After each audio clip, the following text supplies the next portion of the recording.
It has been estimated. It has been estimated, listen carefully. It has been estimated that over 1 million Jews. That over what? 1 million Jews. 1 million Canaanites. 1 million Jews. 1 million Ethiopians. 1 million Jews. 1 million Africans. 1 million Jews fled into Africa. Let it vibe real quick. Look.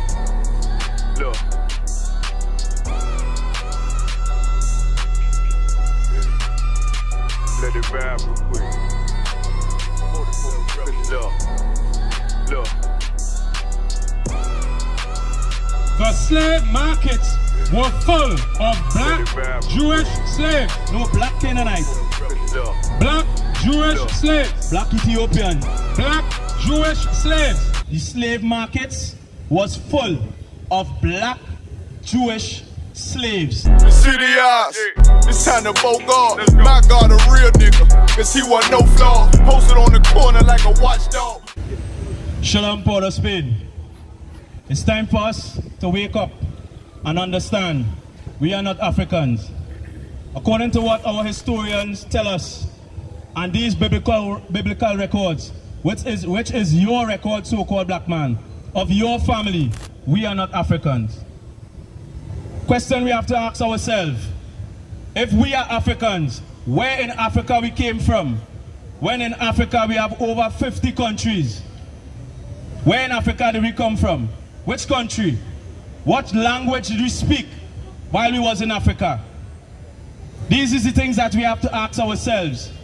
And our religious leaders, politicians, those that claim to be shepherds over black people, is not giving black people the truth of understanding who they really are. So-called black man, Hispanic man, Native Indian man. You are part of the 12 lost tribes of the nation of Israel. You are not no African. You are a Jew by blood. This is who you are, so-called black man. Christ gave us a prophecy in the book of Luke and showed us what happened to us that made us end up in Africa. Our historians went deep into biblical history and show us why we are not African, so-called black man. This is what you have to understand. But we claim Africa. We claim Egyptology. We claim Christianity. Things that does not belong to us, so-called black people. But when you do not know who you are, you become vulnerable to these things. You become vulnerable to these other nations and their culture and what they have to offer to you, so-called black man, and you become lost. Lost of not knowing who you are. Lost of not knowing your identity. Lost of not knowing your history. When you have one of the greatest history upon the face of the earth. And in this Bible, which is not a religious book, because we out here, we are not Christians. We are not associated with any religious group or organization. We are the Israelite School of Universal Practical Knowledge, which started out of 1 West, 125th Street, Harlem, New York, under commanding General YAHANNA. And we are out here to bring you the truth according to this Bible, history, and archaeology. And you're going to see your king, your black king called Jesus Christ, because of course, Christ is not a white man. You're going to see what your black king said and left for you, so-called black man, to understand what happened to you before you were captured from Africa and brought to these parts of the Americas. When you have it, read Baba Kusha. Give me the book of Luke chapter 21 and verse 20. The book of Luke chapter 21 and verse 20. And when ye shall see Jerusalem compassed with armies. And this is Christ speaking here. The King of the Jews is telling you, so-called black people, when you see Jerusalem compassed with armies, just like you see it happening in Ukraine with the war with Russia and Ukraine, just like it happened in Venezuela when the white man brought down his battleships, just like you've seen it happening in Haiti. Christ is saying, when you see these things happening, go ahead. And when ye shall see Jerusalem compassed with armies. So when you see Jerusalem surrounded with armies, go ahead. Then know that the desolation thereof is nigh. Christ is saying, then know that the desolation thereof is nigh. Christ is letting you know, so-called black man, that destruction is close. What you don't understand, so-called black man, walking about here on the promenade here in Port of Spain, black man, woman, and child, you are part of the 12 lost tribes of the nation of Israel. You ain't no African. You are a Jew by blood. When Nelson Mandela came here in the days of Patrick Manning, he for himself said he knows exactly how much of his people are across here. And I think he quoted the number to be between 2,000 to 3,000. And of course, Nelson Mandela is African by blood. But you so-called black man, you are a Jew by blood. You are of a royal priesthood. But you don't understand that because your religious leaders teach you something contrary to what Christ came here on this earth for.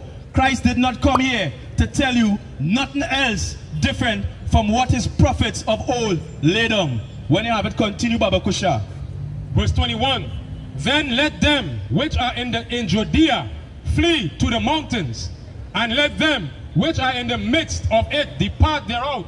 And he's saying, when you see Jerusalem compassed with armies, let them that is in Jerusalem flee to the mountains. And what you going to learn, so-called black man, Hispanic man, and Native Indian man, when you do history and archaeology, you're going to understand that that mountain that Christ was speaking about, before this prophecy came to pass, it was speaking about in Africa. Give me one Baba Kusha.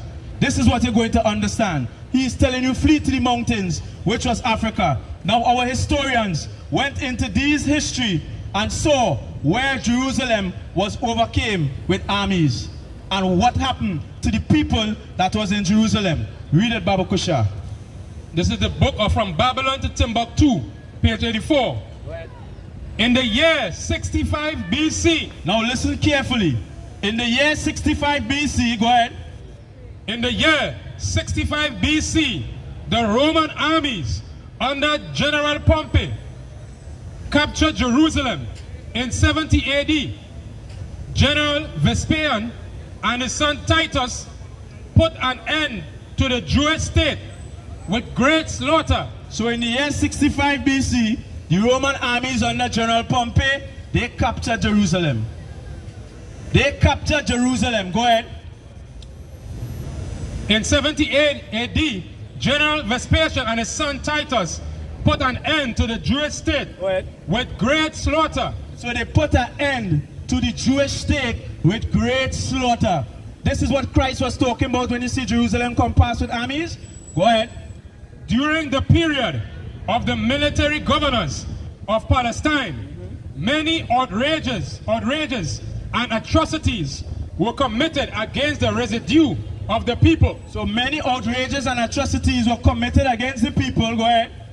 During the period from Pompey to Julius, it has been estimated. It has been estimated, listen carefully. It has been estimated that over 1 million Jews. That over what? 1 million Jews. 1 million Canaanites. 1 million Jews. 1 million Ethiopian. 1 million Jews. 1 million African. 1 million Jews fled into Africa. What they did? Fled into Africa. Give me from 1 million Jews again.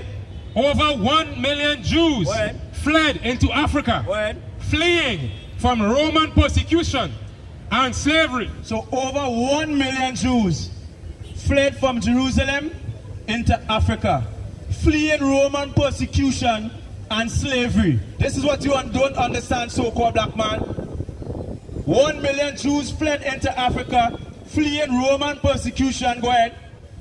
The slave markets were full of black Jewish slaves. No, black Canaanites. Black Jewish slaves. Black Ethiopian. Black Jewish slaves. The slave markets was full of black Jewish slaves. This is what the historians realize happened.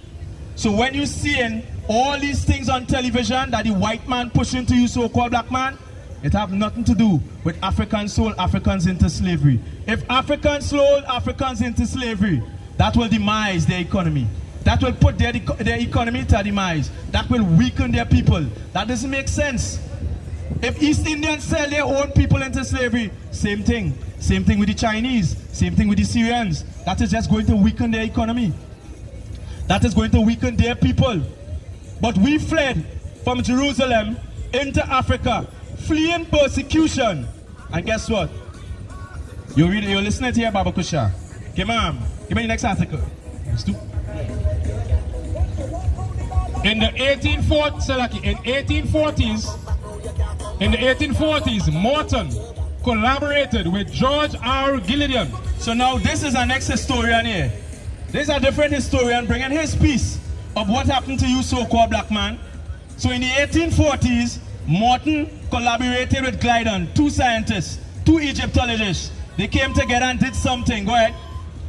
In the 1840s, Morton collaborated with George R. Glidden as an Egyptologist who provided him with mummy heads and information about the racial significance of Egyptian tomb inscriptions. So he gave him mummy heads from Egypt. Go ahead.